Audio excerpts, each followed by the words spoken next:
Hi, I'm Dr. David Hill, and today we're going to talk about how to break a fever in an infant. And that brings us to the question of fevers in infants in general, because some of them can be signs of very dangerous disease. So let's talk about that for a second. Any infant up to 3 months of age really should not develop a fever under normal circumstances, especially in the first month of life, but also to some extent in the next 2 months of life.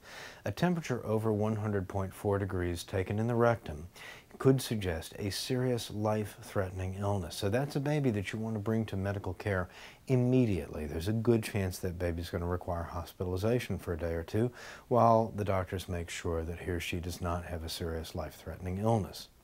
The next thing to know is that any fever in an infant, that's a child under 12 months of age, any fever in an infant that does not have an explanation is always concerning to us. Commonly that can be anything from a virus, which may be very mild and unimportant, to a urinary tract infection, which can be dangerous to the kidneys.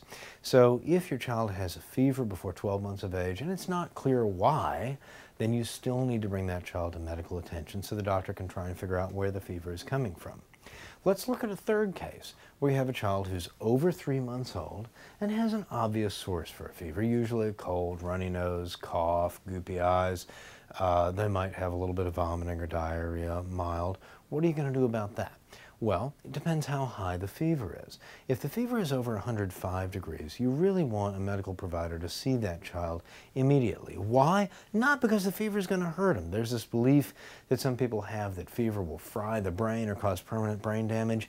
It will not. It just can't happen. However, you do want to find out what the source of a high fever is. It may be a very serious infection, so you still want to get that child to appropriate medical care. Between 104 and 105 degrees, we're a little more relaxed, but we'd like to know within 24 hours and get that child seen. If it's, during the night, get him seen the next day so we can again look and figure out what the cause of the fever is. For fevers over 100.4 degrees rectal to 104 degrees rectal, it's a little bit less urgent as long as we know what the cause of the fever is. Again, the fever is not going to damage the child. A child up to age 6 months may have acetaminophen, which is what's in Tylenol, and from 6 months to 12 months may have either acetaminophen or ibuprofen. Now, back in the day, we used to recommend this regimen of alternating, do acetaminophen, and then 4 hours later do ibuprofen, and then go back to acetaminophen, back and forth. We found that in the middle of the night, it's really easy to give the same thing twice and potentially cause an overdose. It also doesn't really work much better than just giving one or the other. So we changed our advice. Pick one that works okay for your child, whether it's the ibuprofen or the acetaminophen, and stick with that one every 6 to 8 hours. There's really no benefit in combining them. Now, if you need to use the other one, it's fine to switch them up. That's not a problem either. But don't get yourself in some sort of regimen that's going to require you to keep a chart by the child's bed to figure out what you last gave. It's not worth it.